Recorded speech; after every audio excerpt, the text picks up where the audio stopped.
बिस्मिल्लाहिर्रहमानिर्रहीम अस्सलाम वालेकुम वरहमतुल्लाहि वबरकातुहू अल्लाहुम्मा सल्लि अला मुहम्मद व आलि मुहम्मद रब्बि इश्रह ली सदरी वयस्सिर ली अमरी वहलुल उक़दतम मिन लिसानी यफ़क़हू क़ौली आमीन। ख़वातीन और हज़रात, आप देख रहे हैं ऑनलाइन और मैं हूँ बिलाल कुतुब। और आज की दुनिया जिसमें कि हम इतने ज़्यादा तरक्की याफ्ता सो कॉल्ड हो गए हैं, उसके बावजूद हमारे यहाँ बहुत से ऐसे मसाइल होते हैं जो कि आम तौर पर हमारी समझ या अकल या शऊर से बाला होते हैं। लेकिन इस मौजू पर बात करने से पहले, जो कि आज के दिन का हमारा मौजू होता है, हदीयतन ये बात पेश कर दूँ कि मुज़ाकरा हो रहा था, मैं ये बात की गुफ्तगू कर रहा, मुज़ाकरा एक दूसरे से डायलॉग हो रहा था। साहबा बैठे थे और मुज़ाकरा कर रहे थे एक दूसरे से। रसूल पाक अपने हुजरे से निकले और उनसे पूछा, मुज़ाकरा सुना और उनसे पूछा कि क्या तुम मानते हो कि अल्लाह जो है वो माबूद है, अल्लाह जो है वो रब ताला है तुम्हारा? उन्होंने कहा हाँ बिल्कुल मानते। कहा क्या तुम ये मानते हो कि मैं उसका रसूल हूँ? कहा या रसूल अल्लाह बिल्कुल मानते।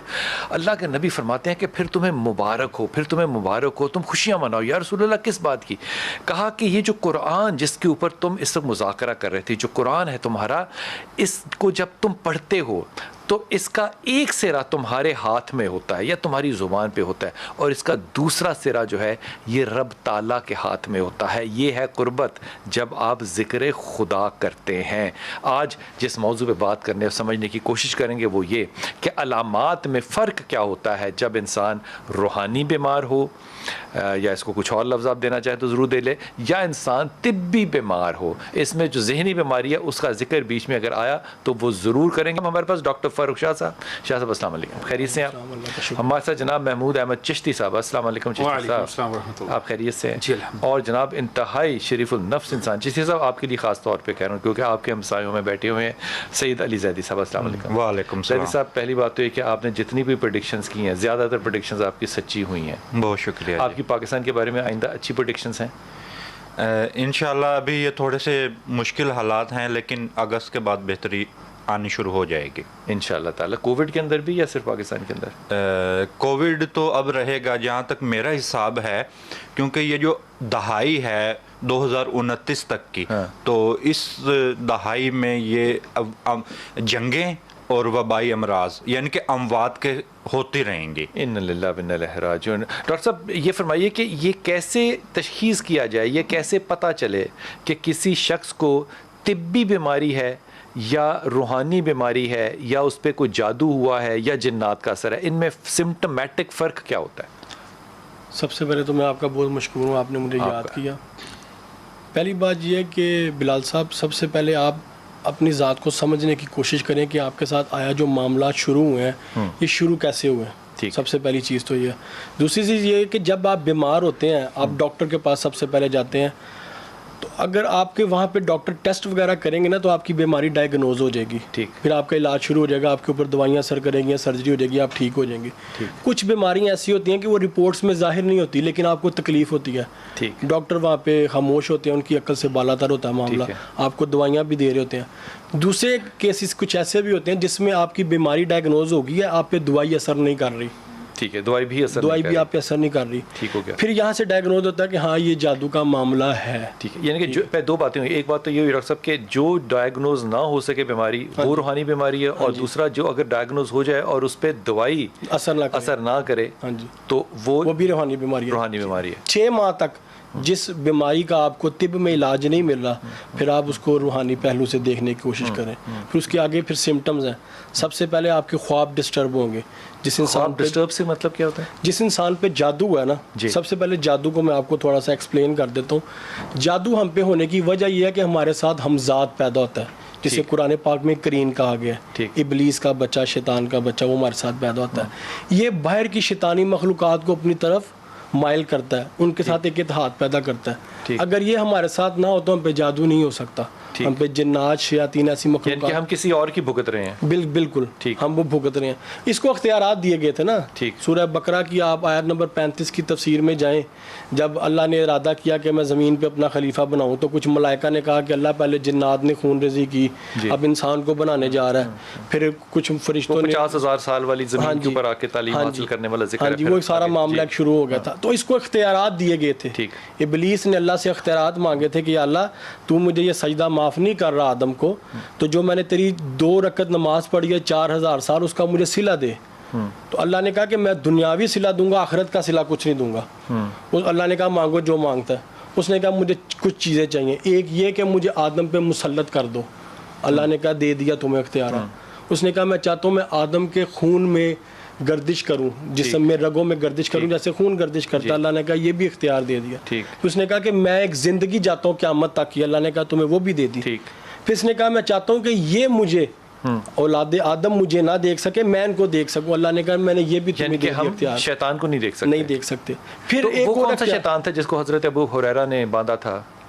देखिए वो कुछ मामलात में इबलीस आपके सामने जाहिर हो सकता है, या कुछ आपकी इबादत या कुछ आपके तो देखा जा सकता है किसी और हालत के अंदर आ जाए। लेकिन ओवरऑल देखें तो अल्लाह ने पर्दा रखा था उसकी डिमांड पे कि ठीक है तुम्हें आज भी जिन्नात जाहिर होते हैं, मोबाइलों में कैमरों में आप तस्वीरें कैप्चर करते हैं। ठीक है, वैसे मिला भी जा सकता है, मिला भी जा सकता है। मिलने की शराइत आम तौर पे किसी कहने को जिन्नात से मिला दे तो शराइत इतनी ज़्यादा सख्त होती हैं कि वो बड़ा मुश्किल होता है। फिर वो हमने एक से दोस्त से बात कहा था कि हमें जिन से मिला दो, उन्हें कहा ना मर्द हो जाओगे, पहले बाप से लिखा के लाओ, सारा कुछ हमने कर लिया, फिर उसने जिन से मिलाया, बोले हमें कोई भी नहीं। उसकी वजह पता है क्या है? देखें जिन्नात को आप कहीं पे भी बुला सकते हैं अपने साथ, कहीं पे भी बैठे बैठे बुला सकते हैं। डॉक्टर साहब मैं चिश्ती साहब को शामिल कर, चिश्ती साहब फ़र्क कैसे करते हैं? जैसे अभी डॉक्टर साहब ने फरमाया कि जनाब आपको अगर डायग्नोज ना हो तो एक, अगर दवाई असर ना करे तो, अब ये दोनों चीज़ें अगर आप साइंस की रूह से देखेंगे तो ये सेंस नहीं बनाएंगी, क्योंकि हो सकता है एक दवाई आप पे असर नहीं कर रही, उस दवाई की कोई और नस्ल या और सॉल्ट आप पे असर कर रहा हो। तो इन एबिलिटी को जादू समझना जो है ये कहाँ तक सही या गलत होगा? बिस्मिल्लाहिर्रहमानिर्रहीम। पहली बात तो ये है कि जब मेडिसिन आप देते हैं तो आप एक प्रोफेशनली जो है वो एक माहिर शख्स यानी डॉक्टर के पास जाते हैं और उसे पता होता है कि एक साल्ट आप दे रहे हैं, अगर ये साल्ट नहीं आ रहा तो उससे एडवांस साल्ट देता है, उससे भी एडवांस साल्ट देता है कि शायद इसकी बॉडी के सिम्टम्स के ऊपर ये असरअंदाज हो जाए। तो फिर इंतज़ार करना चाहिए। इंतज़ार, लेकिन वो जब असरअंदाज ना हो इसका मतलब ये है कि कोई ऐसे मामलात हो रहे हैं जिनको हमारी अक्ल, हमारी लेबॉर्ट्रीज डिटेक्ट नहीं कर पा रही।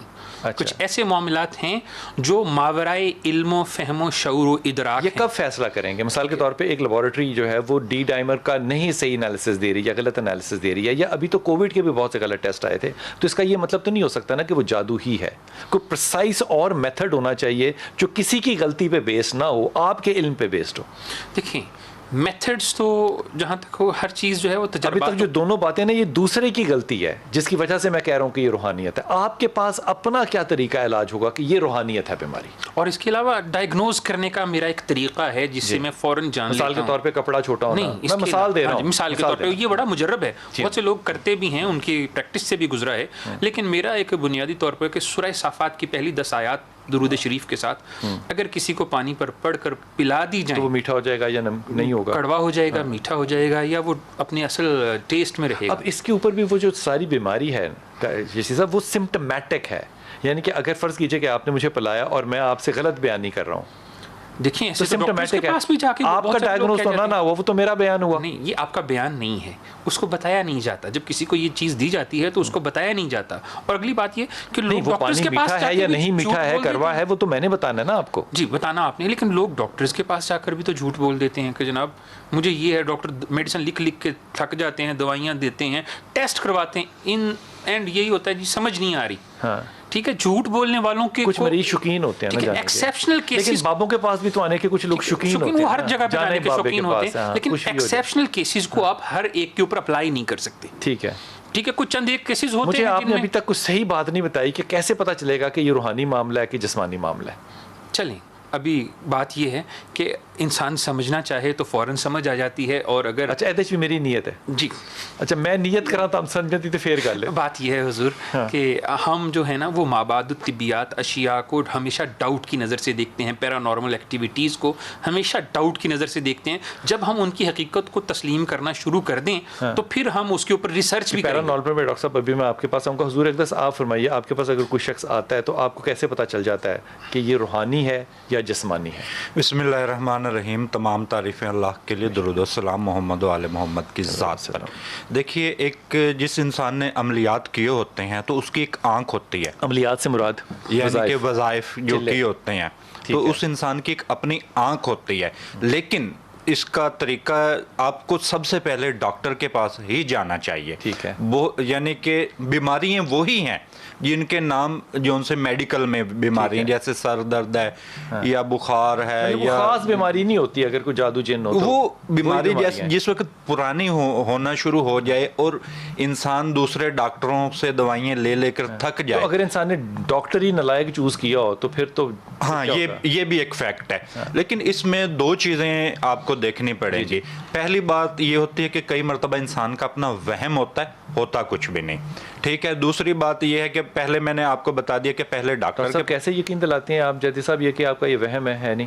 जब आपको ये चीज़ पढ़ना नहीं आती, इल्म का आपको पढ़ना आता हो, जैसे मेरे पास हाथों का इल्म है, इसमें आपके मेडिकल, क्योंकि इसको पुराने ज़माने के डॉक्टर किया करते थे, तो इसमें पता लग जाता है कि इंसान नफ्सियाती बीमार है। लेकिन जैसे थोड़ा से बिल्कुल क्योंकि दिमाग की एक लकीर है, तो उससे आपकी दिमाग का सिमत का पता लग जाए। यानी कि अब जिस इंसान को मिर्गी पड़ती हो तो ये वाज़ेह दिमाग की लकीर वहां पर डिस्टर्ब होती है।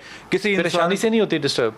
शादी गलत तो होगी तो डिस्टर्ब होगी लकीर नहीं, वहां पर या ऊपर उठेगी या नीचे गिरेगी। ठीक। यानी कि जो इंसान बहुत ज्यादा सोच में रहता है, यानी कि सोचता ही रहता है तो उसकी लकीरों की अलग कंडीशन होगी। ठीक है। लेकिन यानी कि आप इसको ज़हनी बीमारी समझेंगे जो सोचते ही रहता है?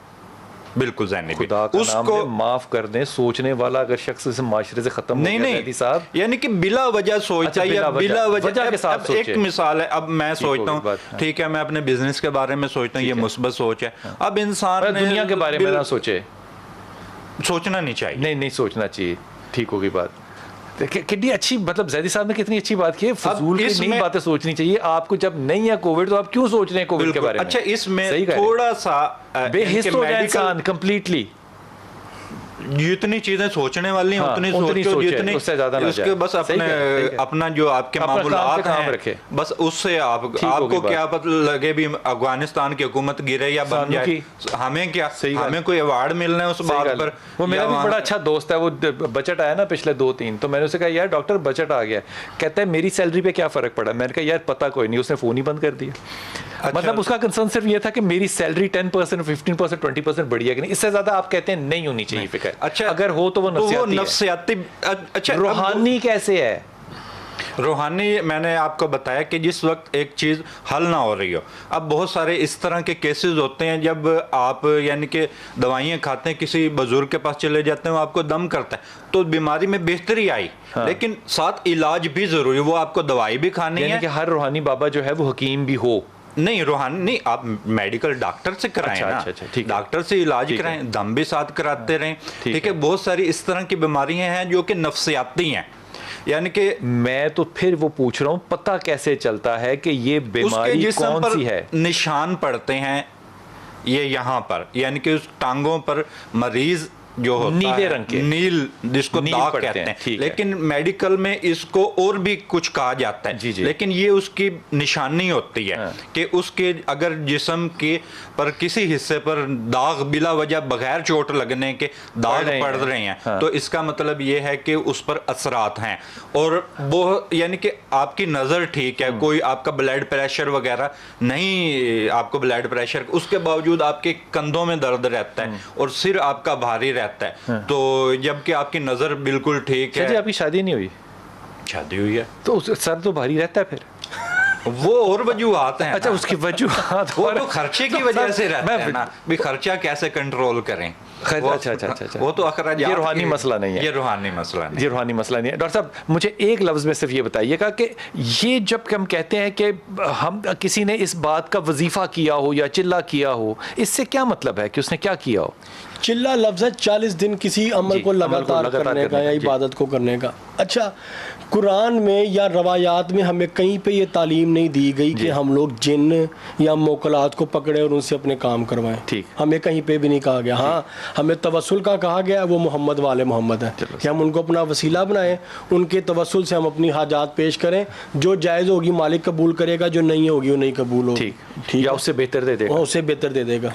ठीक है। तो हमें इन चक्करों में नहीं पड़ना चाहिए। हमारे यहाँ पे कसूर सिर्फ बाबों का नहीं, कसूर माशरे का भी है। लेकिन वो बाबे कहते हैं कि अगर मैंने कोई वजीफा चिल्ला काटा हुआ है तो फिर उसको मेरा पढ़ना और है और मेरी इजाज़त के बगैर उसको पढ़ना जो है वो नाजायज़ है। वक्फा ले लूँ, वापस आइएगा, इसका तफसीली जवाब दीजिएगा। छोटा सा वापस आता है।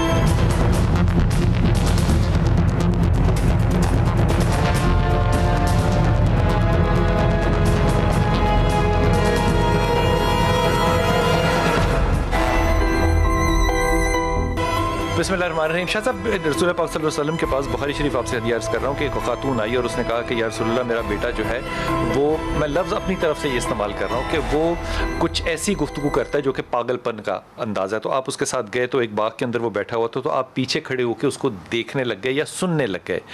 तो अब उस बच्चे के आगे एक सहाबी खड़े थे जो कि बाग में काम कर रहे थे, तो उन्होंने फ़ौरन रसूल पाक सल्लल्लाहु अलैहि वसल्लम को देखकर उनको आवाज़ दी और वो बच्चा वहाँ से खामोश हो गया, भाग गया, चला गया। रसूल पाक सल्लल्लाहु अलैहि वसल्लम ने कहा उस शख्स से कि अगर तुम मुझे आवाज़ ना देते तो मैं इस बच्चे की गुफ्तगू सुनता और बेहतर फैसला कर सकता कि इसकी बीमारी क्या है।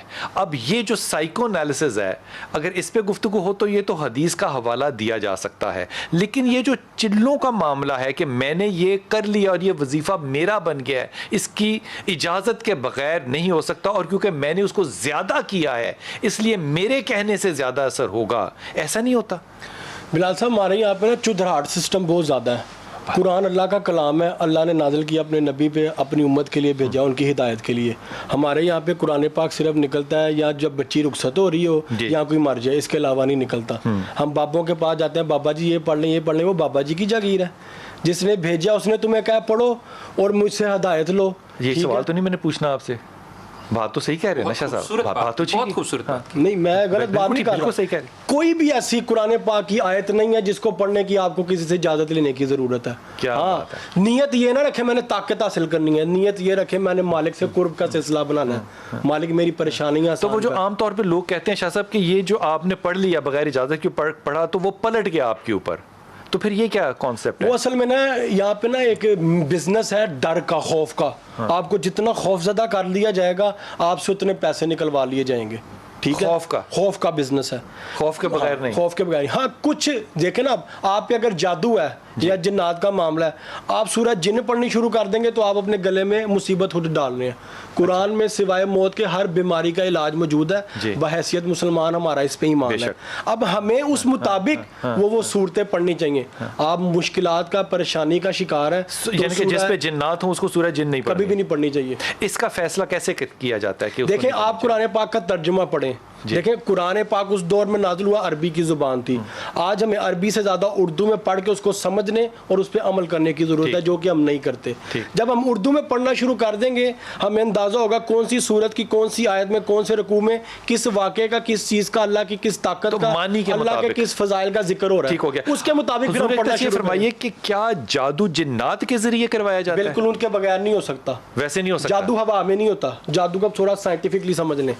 कागज पे तावीज़ लिख लिया या कोई पुतले का दफीना बना लिया, कोई भी चीज़ बना ली, उसको कब्र में दफनाना है या जलाना है, व्हाटएवर करना है, उससे जादू नहीं हो रहा। जादू हो रहा है जो उस आमिल ने उसके बैकएंड पे एक शैतानी मखलूक लगानी है जो कि आपको नजर नहीं आ रही। ठीक, उस मखलूक ने जाके उस इंसान के वो आमिल जो है वो उससे कम्युनिकेट कैसे करता है? वो उनको पकड़ते हैं।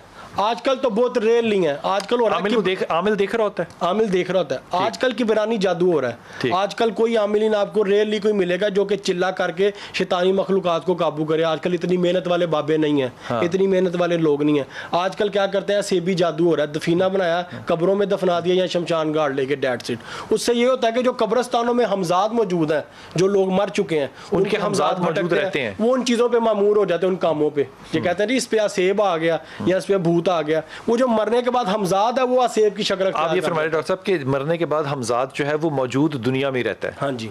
कुछ फिक्का जाफरिया में कुछ तलकीनें ऐसी मौजूद हैं कि इसको दफन कर दिया जाए, कुछ उलमा कराम करते हैं। इसके अलावा मैंने कहीं पे नहीं पढ़ा कि हमजाद को दफन करने का। वो जब नजर ही नहीं आ रही तो दफन कैसे करना है? नहीं, लेकिन आप कुछ पढ़ेंगे ना तो आपके जिस्म के साथ कब्र में ही रहेगा, वो जिस्म से निकल जाता है। हमें बेरी के पत्तों से मुर्दे को गुस्ल इसलिए दिया जाता है कि आपके जिस्म से शैतानी असरात खत्म हो चुके हैं, शैतान आपको छोड़ देता है। बेरी के पत्तों से गुस्ल देने की लॉजिक है, क्योंकि अगर जिंदगी के अंदर वो बेरी का पानी भी पिए और बेरी का गुस्ल भी करे तो फिर भी निकल जाएगा।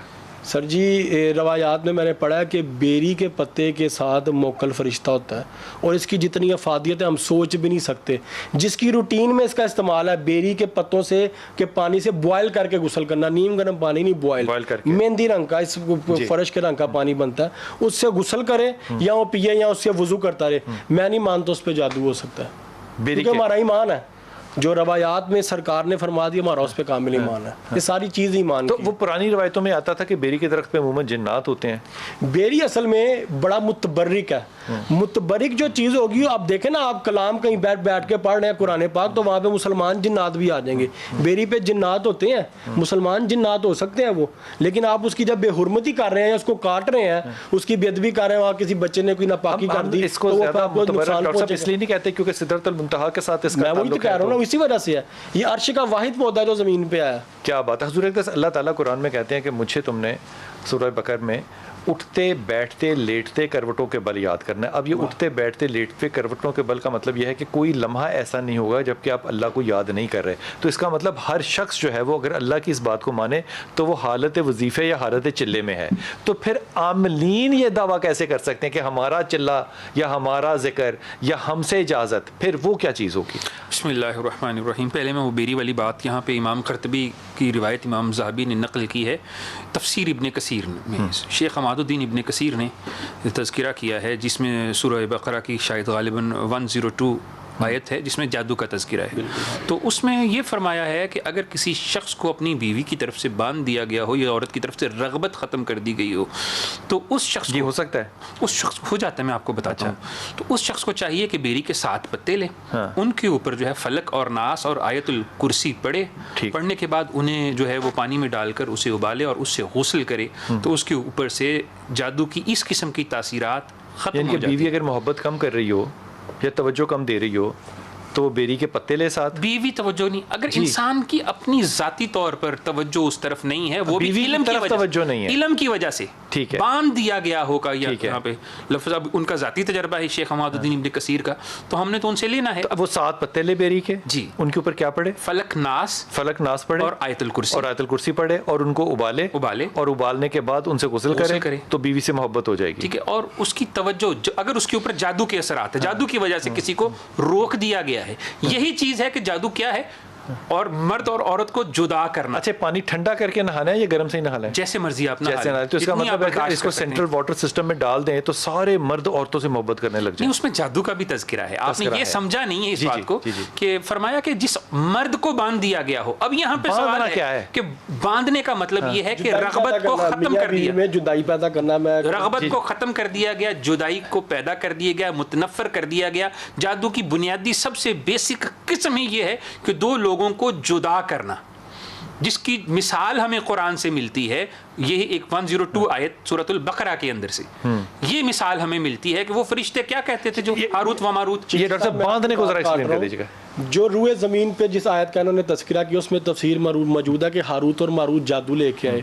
असल में ये 2 फरिश्ते वो थे जिन्होंने अल्लाह पे सबसे पहले हुज्जत की थी कि ज़मीन पे इंसान को अपना खलीफा ना बना।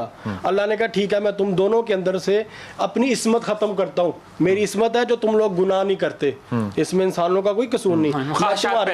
मैं तुम्हारे ऊपर से अपनी इसमत का पर्दा हटाता हूँ, तुम में इंसानी ख्वाहिशात डाल के तुम्हें ज़मीन पे भेजता हूँ, जाओ। लेकिन ये 4 गुनाह है वो नहीं करने, वो मैं नहीं बयान करूँगा मीडिया पे, ठीक है। इन्होंने वो 4 गुनाह किए और जो सबसे पहला गुनाह था वो ये था कि मियाँ बीवी में जुदाई और उसके बाद मर्द का कत्ल।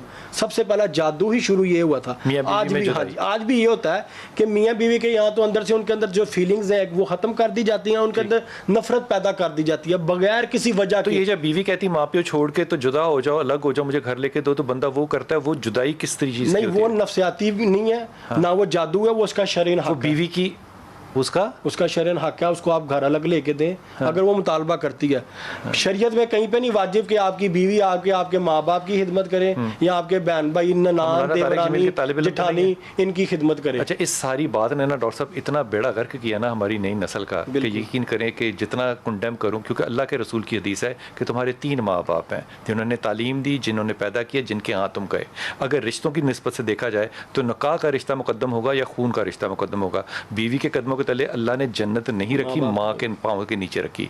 अब ये जो शरई गुफ्तगू करके हम लड़के और लड़की को माँ बाप की ओल्ड एज होम में पहुँचा देते हैं ना, ये फतवा देना ज़रा थोड़ा सा ज़्यादा है। हुजूर अक़दस जिन्नात अगर ना होते तो क्या जादू होता?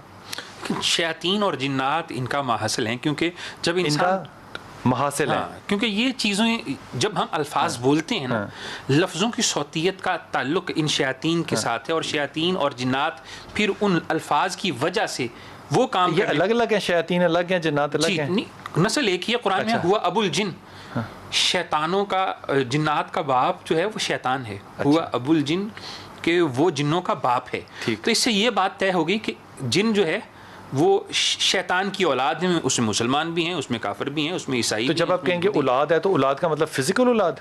ठीक है, पता नहीं अल्लाह ने अब रूहानी तौर पे पैदा किया तो वो फिजिकल औलाद होगी या जैसे। मैं माफी चाह रहा हूँ, मैं आपकी तरफ आ नहीं पा रहा, मैं जरा इस गुफ्तगू पे लुत्फ ले लूँ। जिन्नात आतिशी है, शैतानियत एक फितरत का नाम है। इब्लीस की ये नई लाइन दी है, शैतानियत एक फितरत का नाम है, जिन्नात जो है वो आतिशी हैं, वो आग है। शैतानियत एक फितरत, किसी इंसान पे भी शैतानियत आ जाती है। शैतान जो है कुरान में कहा गया है, कुरान में कहा गया है हम लोग औलाद आदम है, जिन्नात जो है वो तमाम जिन्नात औलाद शोमान है। तारीख की किताबों में इनके बाप का नाम शोमान मिलता है, ठीक है। इब्लीस तारीख की किताबों में इब्लीस जो है ना, रवायत कौन सी? जो अमूमी अहदीस और हदीस में कहीं नहीं है ये नाम। मैं बात सुन, हुआ अबुल जिन ये कुरान का लफ्ज है, हदीस का लफ्ज है। के नाम की बात कर रहा हूँ कि उनके बापों का नाम कहाँ से आ गया। रेफरेंसेस की जहाँ तक बात आती है ना, आप ये समझिए कि जिन्नात, अगर सिर्फ कैफियत की बात है तो किसी प्रोग्राम में मैंने ये कहा था कि बलस मायूसी का नाम है और शैतनत सरकशी का नाम है। ये वही बात है जो कैफियत का तज़किरा शाह साहब फरमा रहे हैं, डॉक्टर साहब। ये वही कैफियत हैं जो एक वक्त में एक इंसान में पैदा हो जाती हैं शैतान की तरफ से। हुजूर ये फरमा दीजिए कि क्या जिन्नात अपनी नस्लों को वैसे ही बढ़ाते हैं जैसे इंसान बढ़ाते हैं? नहीं, हमारा एक वक्त में 9 महीने बाद एक बच्चा पैदा होता है, इनका एक वक्त में 70 बच्चे पैदा होते हैं। अब बताएं, ये किताबों में लिखा है, क्या बात जिसके बारे में कहा जाता है इनके घर में पूरी पक्की है। वो पक्की जो लफ्ज इस्तेमाल किया जाता है वो इस वजह से किया जाता है। कौन सा लफ्ज? पक्की। पक्की, पक्की लफ्ज एक पीरों फकीरों में, बाबों में इस्तेमाल होता है। पक्की लफ्ज वो इस वजह से इस्तेमाल होता है कि इनका पूरा कबीला होता है। एक वक्त में इनके 70 बच्चे पैदा होते हैं, और इंसानों के साथ जिन्नात की शादी और जिन्नात के साथ इंसानों की शादी, और उनमें से बच्चों का भी वाकया मौजूद है, तारीख इस पे है मौजूद। अब बात लंबी हो जाएगी। बच्चा इंसान होता है, जिन्न होता है? हज़रत सुलेमान अलैहिस्सलाम की जो दूसरी बीवी मलका बिल्कीस है, तारीख में लिखा उनके बाप का नाम शराहिल था, वो इंसान था, बादशाह था। माँ का नाम रेहाना था, वो एक जिन्नी थी। ये तारीख में लिखा है। लेकिन मेरा इस बात से इख्तलाफ है कि इंसान की जिन्स वापस आके ले लूं, शादी नहीं हो सकती। उस वक्फे में मैं सांस ले लूंगा ना थोड़ा सा, ताकि जिन्नों से शादी करनी है तो थोड़ा सा सांस भी तो लेने देना। आप इस पे राय देंगे? जिन्नात से शादी इंसानों की जब हो तो क्या होगा? ये जिन्नात ताना नहीं है, तंज नहीं है। वक्फा लीजिए, वापस आइए।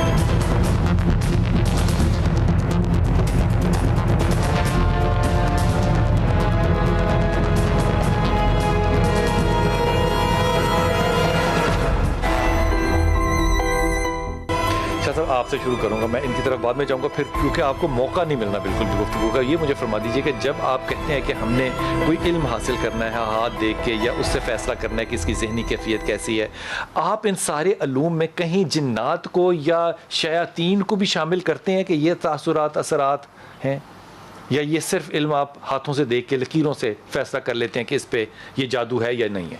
नहीं, इसमें देखिए, एक तो इंसान बीमार है, क्योंकि मैंने आपको बताया कि ये इल्म जो है कदीम ज़माने के डॉक्टर किया करते थे, तो इसमें बहुत सी बीमारियां आपको वाज़िया नज़र आ जाती हैं, बिल्कुल परफेक्ट। यानी कि उस ज़माने में कोई अल्ट्रासाउंड मशीनें या कुछ ऐसी मशीनें थी नहीं जो आपको खून की रिपोर्ट बना दें या कुछ रिपोर्ट्स बना दें। तो कुछ तो आप, मेरे पास इल्म पामिस्ट्री है, तो इससे काफ़ी पता लग जाता है। और एक मैंने बताया कि एक आमिल की आंख है जिसको आप देखकर, और कुछ इंसान की केस हिस्ट्री होती है। तो जब टुल्ले ही हुए ना सारे? नहीं, क्या हुआ? टुल्ला नहीं हुआ। क्या हुआ? जब आपके पास इल्म है तो फिर टुल्ला कैसा? आंखों से आंख क्या मतलब हुआ? आमिल की आंख यानी कि उसकी कैफियत देखकर उसको आमिल को एस्टिमेशन हुआ ना? हाँ, एस्टिमेशन हुआ। तो लेकिन ये बीमारियां होती असल मेडिकल ही हैं, यानी कि ओरिजिनल बीमारियां होती हैं, लेकिन ये जादू के जरिए पैदा कर दी जाती हैं, और इनका इलाज इसी तरीके से मुमकिन हो सकता है कि इसका दम भी कराया जाए, यानी कि जो इसका तरीकाकार है। बात शायद जैदी साहब समझाओ ना, वो ये कि जो बीमारी है अगर कोई कह रहा है तो वो होती फिजिकल है, यानी कि पैथोलॉजिकल बीमारी है, लेकिन करवाई जिन्नात के जरिए गई है। इस पे आप पहले राय देते हैं अपनी। जी, बिस्मिल्लाह। इसका मतलब दुनिया में जितनी बीमारियां हैं पैथोलॉजिकल, उनमें से कुछ जो हैं वो जिन्नात की वजह से हैं, कुछ। अब आप सही मामले में पहुंचे। मैं तो डर गया था कि शायद आपने कहा कि शायद वो सारी जिन्नात की वजह से। लफ्ज़ इस्तेमाल मैंने सही कर लिया कि इंसान जो है ना वो जिस्म रूह का मुरक्का है। जी जी। तो रूहानी तौर पर जितनी भी बीमारियां होती हैं उनकी तासीरात पहले इंसान की रूह और नफ्स पर आती हैं, उसके बाद जिस्म पर वो जाहिर होना शुरू होती हैं, क्योंकि ये वो चीज़ें होती हैं जब रूहानी बीमारियां या रूहानी जो है वो मामलात इंसान के साथ होते हैं। अच्छा जी, मुझे ये समझाए ना कि क्या कोई जिन जो है वो किसी को कोविड करा सकता है? क्या कोई जिन या जादू जो है वो किसी को हाइपेटाइटिस बी दे सकता है? या जिन नहीं, जादू। एक मिनट, जादू दे सकता है? जिन को इतनी वैसे क्या जरूरत है कि आपको कोविड? जरूरत छोड़ देना, यही बात है ना, छोड़ दें। जिन को कोई जरूरत नहीं है, लेकिन करवाने वाले जो आपके हासिद और मुखालिफ हैं उनको जरूरत है। अच्छा, जिनको जरूरत नहीं है, जिनको कोई जरूरत नहीं, उसका कैरेक्टर सर्टिफिकेट क्लीन है। और अगली बात ये कि मैं एक वाकया पढ़ रहा था गुज़िश्ता, और अमल में भी है कि वो कुछ आमिल ऐसे थे या हैं, अमल ऐसे हैं कि कच्ची ईंट लेते हैं, कफन के कपड़े में लपेटी जाती है, जिसके ऊपर मौलवी जनाजा पढ़ाते हैं, कच्ची ईंट को उसके ऊपर अंदर रख के उसके ऊपर अस्माए कमर और दहरोशिया, जो मैं बताना नहीं चाह रहा, पढ़ने के बाद और लिखने के बाद जिस बंदे का नाम और उसकी माँ का नाम लिखकर उसको रात के 12 बजे जनाजा पढ़ दिया जाता है और उसको पानी में या दरिया में या नहर में फेंक दिया जाता है, कच्ची ईंट को। और जैसे जैसे वो खुरना शुरू होती है लोगों को बीमारियां लगना लाहक हो जाती हैं। ये ऐसे मुजर्रब आमाल लिखे हैं, लेकिन कहाँ पे हैं, किस तरह से हैं, ये कुछ आमिलीन से मुराद है पक्के पुख्ता, उनसे नताइज लिए जाते हैं, होते हैं। तो ये ना कहें कि किसी को बीमारी लगाई नहीं जा सकती, लगाई जा सकती हो जाती है, लेकिन बताया नहीं जाता, क्योंकि ये गुनाह है, ये हलाकत और बर्बादी के आमाल हैं, गलत जुल्म है। ठीक है हुजूर, आप फरमाइए इस पे क्या ये किया जा सकता है? पैथोलॉजिकल बीमारी जो है वो, हज़रत सुलेमान अलैहिस्सलाम की पहली बीवी थी मरियम। हज़रत सुलेमान अलैहिस्सलाम पे जब ये जिन्नात और शयातीन से जंग की एक आजमाइश आई तो वो उस वक्त यरूशलेम के दूसरे बाहर निकलते थे। उस वक्त का सबसे बड़ा यहूदी आलम था याजार। उसने उस वक्त के सबसे बड़े जादूगर अराल को बुलाया और कहा कि सुलेमान पे मरने का अमल कर दो, ये मर जाए, मुझे तख्त खिलाफत मिल जाएगा, मैं बादशाह बन जाऊँगा। अराल ने एक खोपड़ी उठाई और कहने लगा कि मेरा उस्ताद कहता था कि नबी मासूम होता है, उस पर मरने का जादू नहीं चल सकता, लेकिन हाँ हम सुलेमान को कमज़ोर कर सकते हैं, उसकी कोई बड़ी करीबी चीज़ छीनते हैं। उसने खोपड़ी उठाई और खोपड़ी के इस तरफ ना कोई इब्रानी ज़ुबान में कोई नक्शे बनाया, कुछ लफ्ज़ लिखे और उसको जलते हुए तनोर में फेंक के उसके गिर्द घूम के कुछ पढ़ना शुरू कर दिया, जिन्नात शयातीन के नाम लेने शुरू कर दिए। उसमें से काला धुआं उठ के वो यरूशलेम में दाखिल हुआ। जो बीवी मरियम थी वो बैठ के नाश्ता कर रही थी या खाना खा रही थी, वो उस वक्त हामिला थी। उनकी कमर से उनके जिस्म में दाखिल हुआ और उनकी ऑन द स्पॉट डेथ होगी। ये तारीख में ये वाक़या मौजूद है। जादू से बंदा मारा जा सकता है, तकरीबन 1000 से 1500 खर्चा नहीं है इस पे, 1000 से 1500 खर्चा भी नहीं है ज़्यादा बदारों में, और 40 दिन के अंदर बंदा कब्र में। पर सब ये काम मतलब ये अमली तौर पे इस मुल्क में, पाकिस्तान में हो रहा है? पाकिस्तानी दुनिया में ज़्यादा हो रहे हैं। पाकिस्तान में सिर्फ पीरों फकीरों ने बदनाम कर दिया है, ज़्यादा केसेस ये बाहर है। जो कबाला जादू है, कबाला जादू जो असल जादू कबाला है, यहाँ पे लफ्ज़ बिगड़ते बिगड़ते काला हो गया, असल लफ्ज़ कबाला है, ये बाहर ज़्यादा हो रहा है, यहाँ पे कम हो रहा है। कबाला तो जू है ना? नहीं, कबाला एक इलाका है जिसका कबाला का जादू है, जिसका तज़किरा आपको एनसाइक्लोपीडिया ऑफ ब्रिटानिका में भी मिलता है, और history of Egypt by doctor Breasted उसने भी लिखा है, और साथ ही साथ history of black magic by CJS Thomson उसने भी इस कबाला के जादू का तज़किरा और हमारी तारीख में भी आपने है जी। कोई नेक काम ना करना, जादू पे तहकीक करते रहना। बीमारी का इलाज करने के लिए पहले बीमारी पे रिसर्च करनी पड़ती है। हुजूर अक़दस, ये जो जिन्नात बीमारी देते हैं ये वैसी ही पैथोलॉजिकल होती है जैसी कि आम होती है? मिसाल के तौर पे किसी को कैंसर हो गया है, किसी को कोई भी बीमारी हो गई है, तो ये फैसला करना कि ये जिन्नात से है और उसका इलाज करना ये मुमकिन है? मैं एक वाकया सुना दूं, थोड़ा लंबा हो जाएगा। मेरे पास एक केस आया चक झुमरा फैसलाबाद के पास से, ठीक है। वो जो लेडीज़ थी वो प्रेग्नेंट थी, तो उन लोगों ने, उनके हस्बैंड लाहौर से गए, तो उन लोगों ने ना अपने भाई घर में रात गुजारी। अगले दिन उनका मिसकैरेज हो गया। वो लोग हॉस्पिटल के डॉक्टर ने कहा जी आपको ब्लड कैंसर है, तीसरा चौथा महीना, खातून को कह दिया। वो सर पकड़ के बैठ गए कि जी 3-4 महीने से टेस्ट करा रहे थे, नॉर्मल थे, अचानक ब्लड कैंसर और लास्ट स्टेज। मेरे किसी के रेफरेंस उन्होंने मुझे कांटेक्ट किया। जब मुझे उन्होंने वाकया बताया और उनसे मैंने घर के बारे में इन्वेस्टिगेशन की, उन्होंने कहा जी हमारे घर में वो जो पूरी लाइन है ना, वहाँ पे कोई नेक बाबा जी रहते हैं। अच्छा। मैं कहा जी ताड़ा बाबा जी ने बेड़ा गर्क करता जी। अच्छा। ठीक है, हमारे दादा दादी वहाँ पे दिया भी जलाते थे। अच्छा। हजूर अक़दस मैं उस घर गया, मैंने जाके सिर्फ इतना कहा जी यहाँ पे जो मखलूक रहती है इनसे जो गलती होगी इनको माफ़ करें, दोबारा आप ये आपको तंग नहीं करेंगे, आपने इनको तंग नहीं करना। वो इस घर से भी जा रहे हैं, घर भी खाली कर रहे हैं। खैर वो उनका इलाज शुरू हो गया। उनके वालिद साहब ने गलती की कि वो घर किसी को जानवर बांधने के लिए दे दिया गाँव में। वो मामला फिर थोड़ा सा बिगड़ गया। मैं लाहौर था, इस दौरान उन लोगों ने क्या किया कि मेरा इलाज स्किप कर दिया तकरीबन 12-13 दिन बाद। ठीक, उन्होंने मोहल्ले से कोई क्रिश्चियन बाबा बुलाया, उसने कहा जी गले से ये तावीज़ उतारो और पाँव पे हींग बांधी थी काले कपड़े में, ये उतारो तो फिर मैं कुछ तुम्हें काले माँ देता हूँ, कुछ दम करके जाके साइयों के कब्रिस्तान डालने। उन्होंने वो जब तावीज़ खोला और ये अमल शुरू किया, उस लड़की का सांस उखड़ना शुरू हो गया और उसको राइट साइड पे यहाँ पे दर्द थी। खैर वो अगले दिन उनको हॉस्पिटल ले गए, कोई फ़र्क नहीं पड़ा। मुझे उन्होंने अभी नहीं बताया। अगले दिन मुझे जब ये लड़का यहाँ से गया, उसने मुझे फ़ोन किया, उसने कहा जी फ़ारूक भाई मेरी बीवी का तो ये हाल है। मैंने कहा जी उसकी ज़रा मुझे तस्वीर भेजो। उसने कहा जी वो तो हॉस्पिटलाइज है और वो सो रही है, उसके बेड पे खून लगा। मैं कहा मुझे तस्वीर भेज दो खून की। जब मैंने तस्वीर देखने के बाद मैंने कहा अपने साले से पूछो क्या किया है, क्योंकि साला भी मेरे पास आया था उसके इलाज के लिए। वो ना माने, कहता जी हमने कुछ नहीं किया। मैं कहा झूठ बोल रहे हैं, मैं मानने को तैयार ही नहीं हूँ कि जो मैंने अल्लाह का कलाम लिख के दिया उसके बाद लड़की की हालत हो। मेरा इस चीज़ पे ईमान है। खैर उनकी लड़ाई झगड़ा हुआ, तलब कलामी, तो उसने बताया जी अम्मी ने बुला के ये काम करवाया था। जनाबे वाला बहस होती रही, डॉक्टरों को बुलाया, वो लड़की आईसीयू में चली गई। मैंने उसको कहा लड़की को या तो लाहौर ले आओ या मैं फैसलाबाद आ जाता हूँ। वो इस असना में बहस चलती रही। रात 11 बजे लड़की की डेथ होगी और जो रिपोर्ट्स आई उसमें था उसको ब्लड कैंसर सिरे से ही नहीं था। अब आप इसको क्या कहेंगे? जो रिपोर्ट्स आ रही हैं उसकी रात 11 बजे डेथ हुई, सब कुछ मिला, उसमें उसको ब्लड कैंसर सिरे से ही नहीं था। जो कि उसको महीने पहले डेथ क्या पता चली? वो उनका जी सांस उखड़ रहा था और इस तरफ पे दर्द थी, बस सांस उखड़ रहा था उसका। क्योंकि जब आप अल्लाह को छोड़ के शैतान की तरफ चलते हैं, सूरत ज़ुखरफ की आयत नंबर 36 में अल्लाह ताला फरमाते हैं कि जो लोग मुझ रहमान की याद से दूर होते हैं मैं उनके पीछे शयातीन को लगा देता हूँ, फिर वो शयातीन उस इंसान को मेरे रास्ते से दूर करते चले जाते हैं। मौला अली अलैहिस्सलाम से किसी ने पूछा मौला हम पे मुश्किल वक्त आ गया, परेशानी आ गई, बीमारी आ गई, कुछ भी आ गया, हमें कैसे पता चलेगा कि अल्लाह की आजमाइश है या अल्लाह की तरफ से पकड़ हो गया? मौला ने बड़ा खूबसूरत जवाब दिया। मौला फरमाते हैं जिस मुश्किल वक्त, परेशानी, बुरे वक्त में तुम नफली नमाजें पढ़ो, तो बस इस्तगफार करो, सदका खैरात करो, अल्लाह के करीब हो जाओ, समझो वो तुम्हारी आजमाइश थी। अल्लाह आजमा रहा था कि मेरा बंदा बुरे हालात में, बुरे वक्त में कितना साबित कदम रहता है। लेकिन जिस बुरे वक्त में, परेशानी में, मुश्किल में, जैसे आज लोग माशरे में कहते हैं अल्लाह ने सारी परेशानियाँ साढ़े दे पाती हैं, पता नहीं अल्लाह साड़ी क्यों नहीं सुनता, लोग ये बातें करते हैं मायूसी कुफर की, वो आपकी पकड़ हो गई है।